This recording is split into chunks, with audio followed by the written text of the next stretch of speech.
The first knot is called the simple overhand knot. Take the bitter end and just take it over and draw it tight. It is the overhand, simple overhand knot. It's also used as a stopper knot to prevent lines from running through sheaves of blocks. The second knot is called the stevedore knot. Some people pronounce it stevedore, but it's stevedore knot. It's also used by longshoremen, loaders on docks for loading cargo. It too is used as a stopper knot to prevent the lines from accidentally running through the sheaves and blocks. You start out with a bight of line, similar to a figure 8 knot, but you add one additional loop. Take the bitter end, you take it around, you bring it underneath once.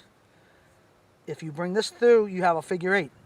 You take it round one more time, bring it through the hole that you created, and draw it slowly forward, tying it, working the knot in, and there is the stevedore knot. Stevedore knot. You take your line, your bitter end over, you dip it under once. This would create a figure 8 if you drew it here. You take it around one more time and you bring it through, drawing it slowly forward, working the line, thus stevedore knot. You have the bitter end that you can handle and hold. This will not pass through a sheave and block. The bowline on a bight is used to make two equal loops that will not slip. Previously you learned the overhand knot. You create a bight in the line, and to determine the size of the loops, if you're going to use it for a man harness, you must leave yourself plenty of working room. You start out by tying the overhand knot in the line. There. You take the overhand knot loose, you bring the bight back behind, and then you take and you tumble and you slightly pull the lines forward, thus creating the bowline on the bight.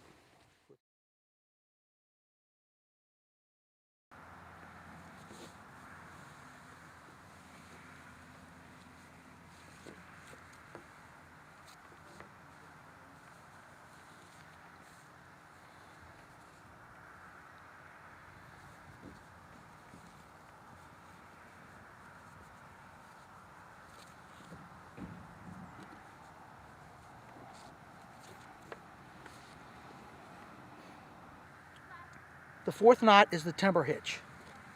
You start out by tying the basic overhand knot. As you see, the overhand knot. You bring it back, creating an eye. Taking it 1, 2, 3, 4 times, and drawing it tight. If you go the other direction, it will fail.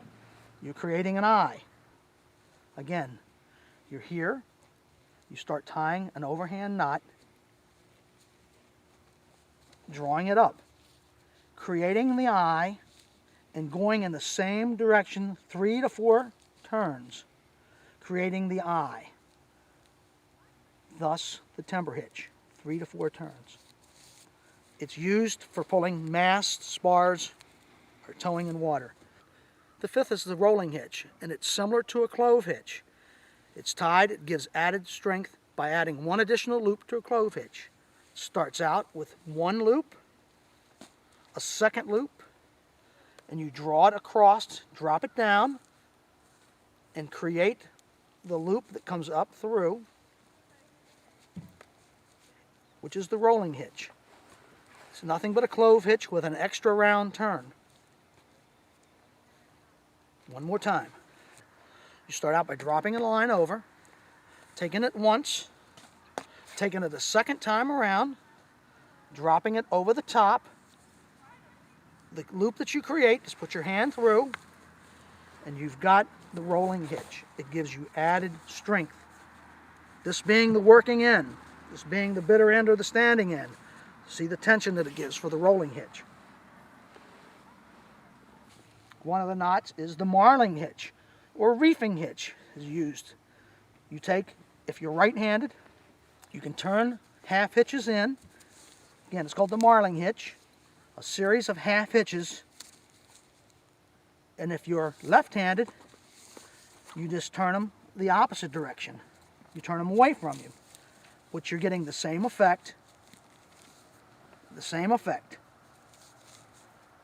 So this is the marling hitch. Again, from the timber hitch, you can go inside. If you're left-handed, you can go outside. Right-handed, I'm going to turn them, draw it in, draw it in, draw it in, and you can see the strain and the pull. The midshipman's hitch is used similar in which a taut hind hitch is used in the Boy Scouts. The midshipman hitch is used to take up the slack in lines and shrouds. Start out, give yourself enough bitter end. You create a half hitch loop, cause it to tumble. Instead of bringing the loop in behind it, you bring it in and go directly in front of the loop, causing it to jam in front of the loop that you just created. Finishing it up by bringing it in the same direction. Again, you start out, give yourself enough working in. You take a half hitch. You come through the same direction. Instead of bringing it behind, you bring it in and cause it to jam in front of the first hitch that you just did. Then creating the last finish. This is called the midshipman's hitch. What happens is, as lines slack, this can be adjusted. Tightening the lines.